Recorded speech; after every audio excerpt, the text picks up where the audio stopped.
get rolling today with this month's installment of our Ninja Skills Booster series. This month we are looking for, are you a Delegation Ninja? I recognize some familiar names. Welcome back if you've seen some of our work before, our Skills Booster series. If you haven't met before, my name is Nick Aiello. I'm Productivity Ninja. That's what it says on my business cards, and it's amazing. And I work for a great company called Think Productive. Global training company, offices in Canada, United States, the UK, Australia, and many of our workshops are derived from the best-selling book, How to Be a Productivity Ninja. This one, though, in particular, is from our newest offering that we're very, very excited about, Delegate Like a Productivity Ninja. So what we're going to be covering in the next half hour or so is a sneak peek. It is kind of a peek, some top tips from this new workshop that we've created, Delegate Like a Productivity Ninja, empower your team, reclaim your time. So a sneak peek, a preview into what that course is going to look like. Here's what we're going to cover today. Just a few things on the docket, but some important things. Why delegation is great. Us ninjas love delegating, getting things off our plate, but off our plate with a purpose. Why you need to delegate well, and then why we're all here, how to delegate like a ninja. So let's just dive right into it. We love delegation. We think it's a great tool that all leaders should be doing. And why? A lot of these are obvious. A lot of these are familiar for you. Free up your time, specifically so that you can start to tackle the issues, the problems, the tasks, the activities that you are best suited to take on. You know, we always talk about, return to your job application. What are those key qualifiers, those KPIs? Why are you on the payroll? The more time you could be spending doing those things by delegating some other things that free up your time, the more you can be focusing on those things, the better off you'll be, the more productive you'll be. Growth mindset. Oh my goodness. You're feeling like sick like I am today. Growth mindset, having improved skills and development in our team. This is a big eye opener for many, is that the act of delegation is an act of service in growing and developing your team. Some people think it's an abdication of power, but what it actually is, not a problem, is again, developing your team and looking to set up for the future. Establishing a culture of trust. This is, again, really important when you know you can have people you can count on in your organization or on your team beyond just the one person. Often we hear folks say, I have a go-to person on my team, and that's great. How much better would it feel if you had a go-to team, that people you entrusted to take on different activities and different work? And again, building an organization of thinkers. And we're going to elaborate on this a little bit more today about, giving your team members some rope, some freedom to problem solve, to figure things out on their own. You're actually empowering them to be, come up with the solution. And that's going to be a big part of delegating. But some of us struggle, and that's why we have the course, right? Let's hear from you folks. The chat is open. What stops you from delegating? What stops you from delegating? Why is it something we don't do often or as much as we'd like to? Let's open up the chat to hear from you folks. And if you are new to Think Productive, we are an interactive company, so we're going to be doing a couple Q&As with you throughout today.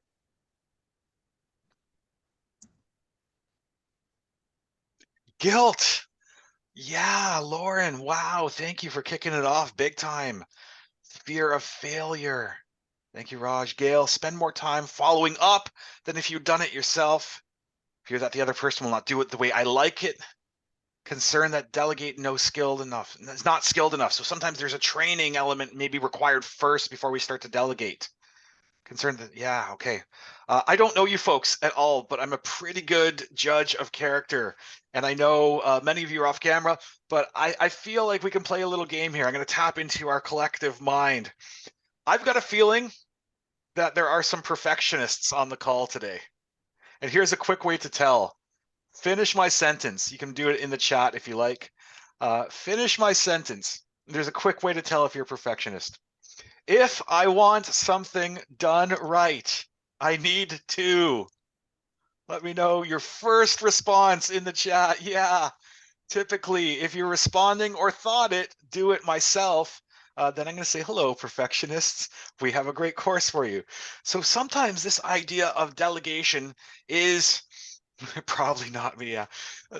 This idea of delegation is sometimes a challenge. The idea of letting go, the idea of giving that freedom to someone else to take on a task that you are qualified to do, that you could do, that you've done before, that you're comfortable with, that you know you could get a certain result with. So this idea of letting go is a real challenging one when it comes to delegation, because delegation, here's a little definition we can tinker with if you'd like: giving people things to do and making sure they do them. That second piece is really important. Most people have a pretty clear understanding about that first piece, giving people things to do, but making sure they do them. So there's an accountability piece baked into that. That's what we're going to talk about a little bit more about effective delegating. Here's my friend, Sticky Note Steve. Some of you know him. Here is why we need to be delegating, because our reality is you've got way too much to do. One of our mantras here at Think Productive is we are not a time management company. We are an attention management company. And we believe that there's not enough time to get everything done.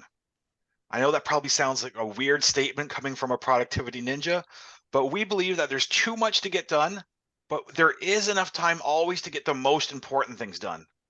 So some of delegating is going to be a little bit of priority management as well. What are those things that take precedent that you need to do? What are some things that need to get done, but you could give to someone else, or with a little coaching, a little teaching, a little training, have someone else do it as well, if not better than you, to free yourself up to do those most important things. So reality number one, you've got way too much to do. Reality number one, continued, trying to get everything done will actually ruin your productivity. This is a quote from one of our other productivity ninjas in the UK, Grace Marshall. Uh, a little, yeah, you have all the time you're going to get. It's prioritize, reprioritize. Heinz, we're very much aligned there. To the rest of the team, let me know if you tend to agree. If you agree that, trying to do everything will actually ruin your productivity, just type the letter Y into the chat or give me a virtual reaction. Because this is one of our big beliefs that, we can't do everything. We have to be selective about what we're doing. Awesome. Yeah, thank you. Lauren, awesome as well. Couple thumbs up. Reality number two. Our current environment is very interruption heavy. It is a distraction heavy environment. And again, the channels you use to do your job, your Teams, your Slack, your Outlook, your phones, whatever it may be, are the same channels that prevent you from doing your job. And we're getting a lot of whys and a lot of agreement around this point as well. Yeah. So sometimes we live in that distraction heavy world. We have too much to do and we're constantly getting distraction. So we need to focus on, again, those things that the big word for us is add value. What are those things that you do that add value, that create impact? When we can be focusing on those and delegating the rest of the stuff, that is going to be, a really important part. So let's get into why you're all here. How to delegate like a productivity ninja. Again, we're just going to give you some top tips here. We're going to talk about the two really big ones. Keep an eye on the bigger picture, not the details. Keep an eye on the bigger picture, not the details. Tell me what I mean by this. I'm going to open this up to the chat. What do I mean about delegate the objective, not the procedure? What does that mean when I say delegate the objective, not the procedure?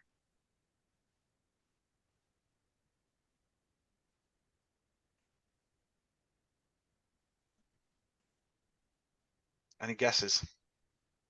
Yeah, you nailed it. Don't micromanage. Explain why you want it done, the expected outcome. Donna, virtual fist bump on that one.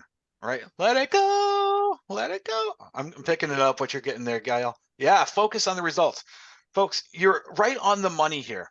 So number one tip when we're delegating to someone else, as Donna said, give them the why. Why is this work important? Why does this work need to be done? Why does this work matter? When we can connect the dots for those team members, it doesn't feel like an arbitrary task. It doesn't feel like we are just assigning them busy work. When they feel they understand their connection to why this work is important and why you've selected them, yeah, Heinz, start with why. Your team member now, again, feels empowered. Oh, I'm not just getting assigned this to keep me busy. This has a specific reason that it needs to get done. Big picture.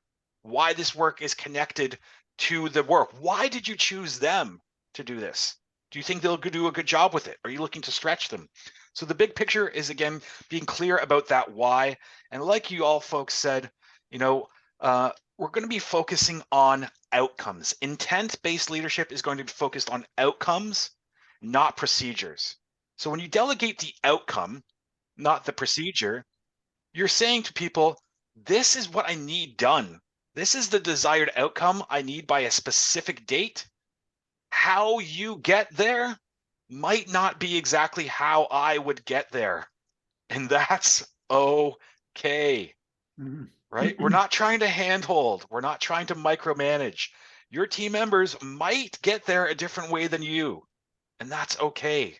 We need to delegate the outcome, not the procedure. If my wife asked me to do the dishes, I say, honey, I am happy to do the dishes.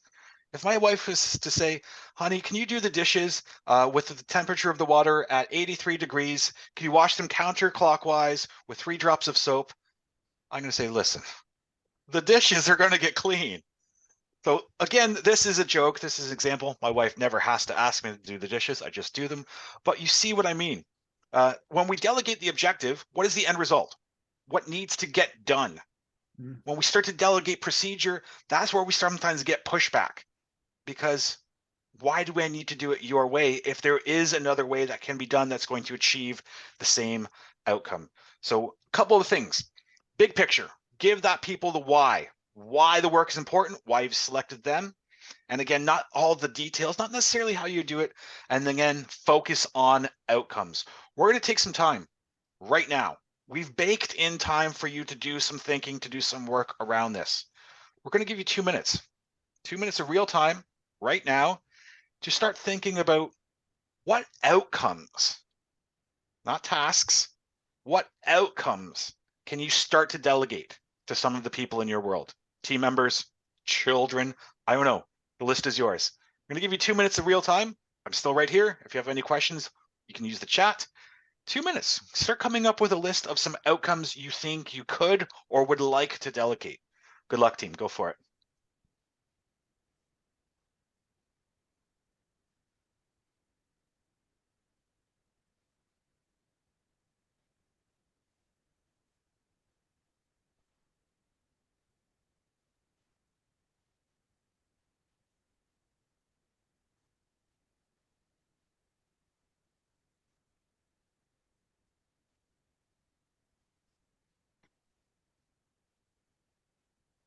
Nice. Yeah, thank you for playing along in the chat. We're planning a trip.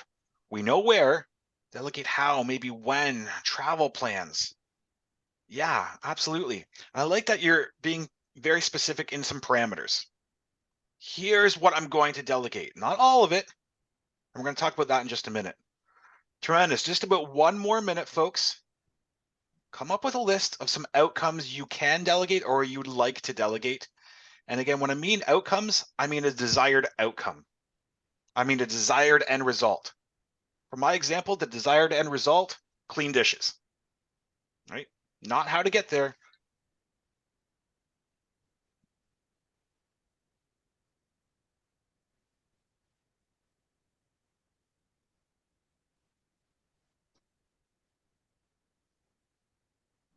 Think of your team, think of their skill sets. What are some outcomes you would like to start to delegate? Just about 20 seconds left. Capture that last thought, finish that last sentence.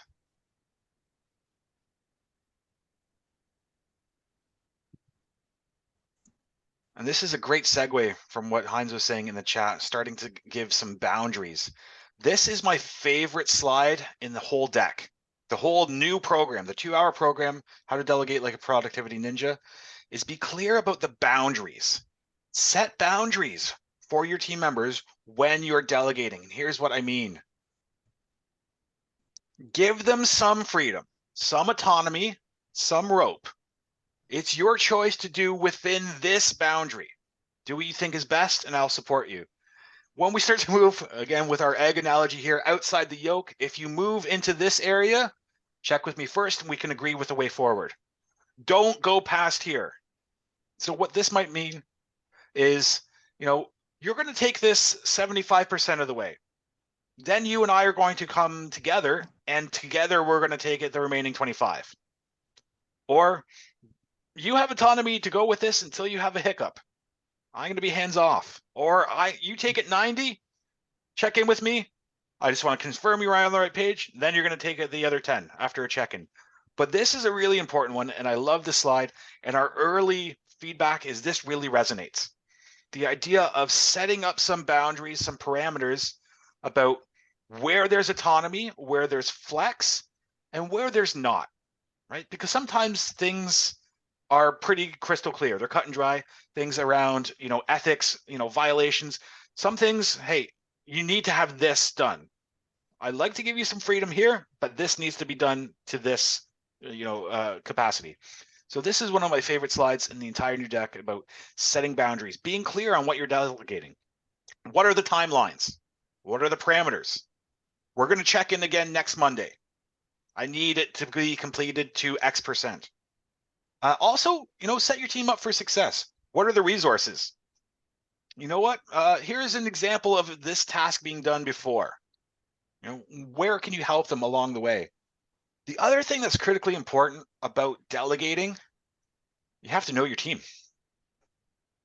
Delegating is not just blindly throwing a dart at the wall and seeing who can get this done. It's assigning the right task to the right person.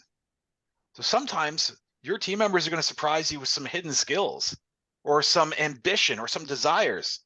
If I have someone on my team like Mary here who loves Excel, that's a gift to me because I hate Excel. I'm not good at it. So if you have someone who is, capable of doing something as good as you or better, leverage your team, use your team. This takes a little bit of time to understand what your team are, what their strengths are, what their ambitions are, what their passions are. But when you can do it, it's certainly worth your while. Because again, there's a great quote that says, if you know more about marketing than the person in marketing, you've made a bad hire. Right. So sometimes when we play to people's strengths, again, we're empowering them to take on more. We're opening up their capabilities. We're stretching them. So know who your people are. And sometimes, again, delegate accordingly and let them know. Let them know why you've chosen them and why you think they're going to be a good fit. So again, we're going to put a bow on this, some really quick ones. Again, this is a quick hitter workshop today, just talking about some of our top tips. Why delegation is great to free up your time. Again, we want that growth mindset for you and your team, improve skills and development, establish a culture of trust, build an organization of thinkers. Again, if you've been on these workshops before, we're always going to give you a couple minutes right at the end for action planning, right? And action, hint, hint, are verb words, things you will do. So we're going to give you a minute now just to start making some notes for yourself, to do a little reflection. What will you do now? We've only been together 20 minutes. We've given you a few tips, a few things to reflect on. What are you going to do as a result of being here today? Just going to give you a minute to take your own notes.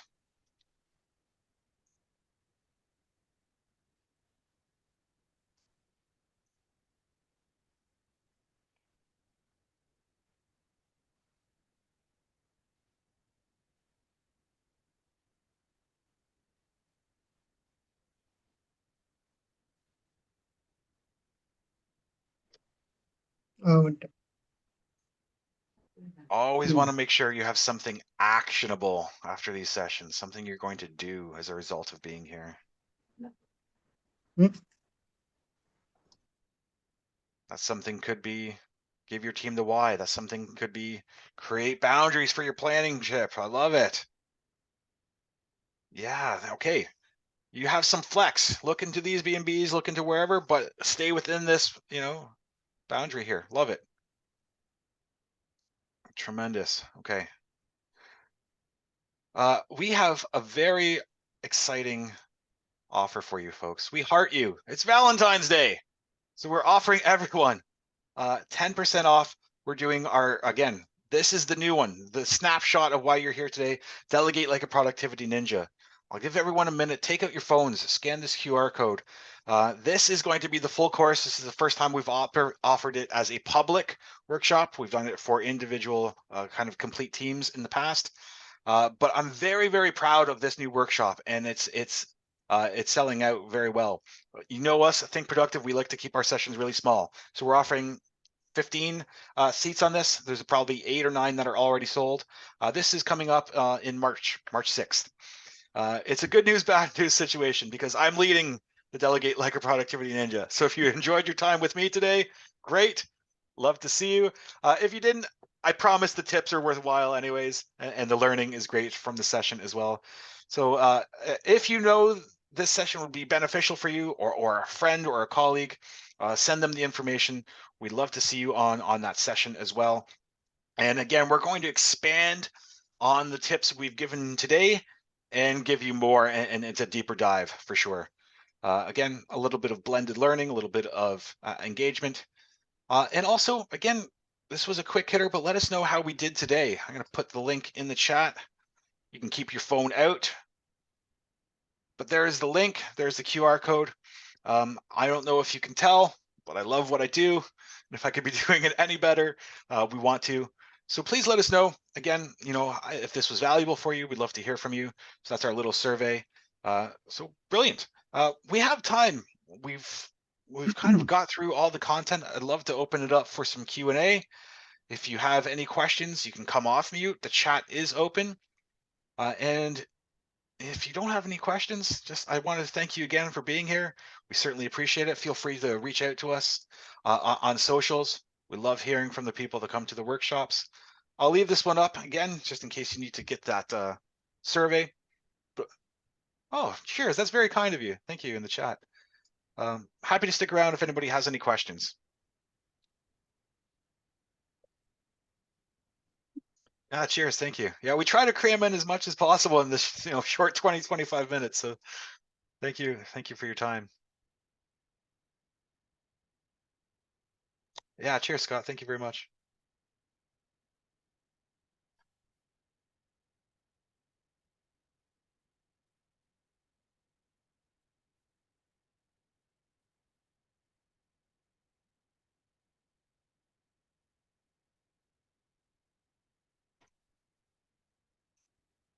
Thanks everyone for sticking around.